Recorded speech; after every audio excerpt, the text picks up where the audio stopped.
Hi there, my name is Amber Horsley, and it's my distinct privilege to share how amazing our God is with you.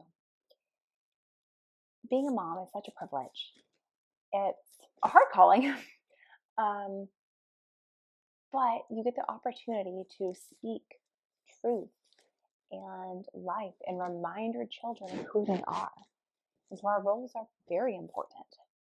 Um, I had one evening where, it just was a harder day with Adley, and um, I can't remember all the specific details, but just she wasn't listening. She wasn't being obedient. She just wasn't being as kind as she could. And so, just that evening when we finished reading books and we were just laying down and cuddling before we said goodnight, it just hit me right when I was talking with her.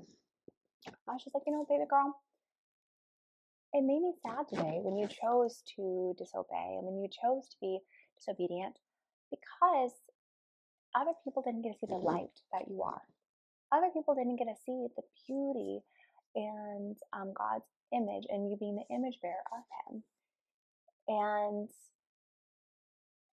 again, I was more affirming the beautiful traits I see in her and how she is so kind and she is the heart of gold and she cares about others and she sees other people's emotions so well. And so this evening when I was talking with her, I chose to remind her of those things and was talking with her about those things and how when I just thought about, wow, like that's a beautiful way to remind them of who they are and how they are image bearers. And so as opposed to, 100% being like, oh, this is bad and this is bad, and all these things, but just that positive reinforcement instead and showing them who they are and what they're called to be and how it's just sad when they choose not to because people don't get to see that light in them.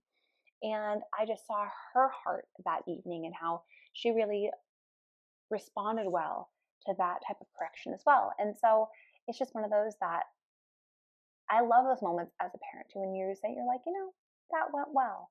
And so it just hit me as that, that's a great way for us to be parents and to be lights is to just affirm those traits that we see in them when we love and remind them to always be the image bearer and just say, when we choose to disobey, when we choose to do those things, you're not being that light you could be. And so, not again, just encouraging the good and focusing on that and having that positive reinforcement be that difference. A unique opportunity to see them in all these different lights. And we know, as us, we don't like being told we did wrong. We don't like being told that all these things are bad or this, because if all these wrongs we have are stacked on each other, that just gets defeating. And so, even if we are correcting them and we're telling them that they didn't do the right thing and that they need to do it differently, if we can use that positive spin on it and just how it grieves our hearts that people aren't seeing how amazing they are and how those beautiful traits that God gave them and those spiritual fruits that God gave them, that's a beautiful way to frame it so that they're looking to being that image bearer they're called to be and they're looking at that identity that we're trying to lead them into as opposed to more that negative aspect of things. So sometimes it's just frame of reference, and sometimes those little corrections may make all the difference in the world. It's the little things sometimes that mean the most.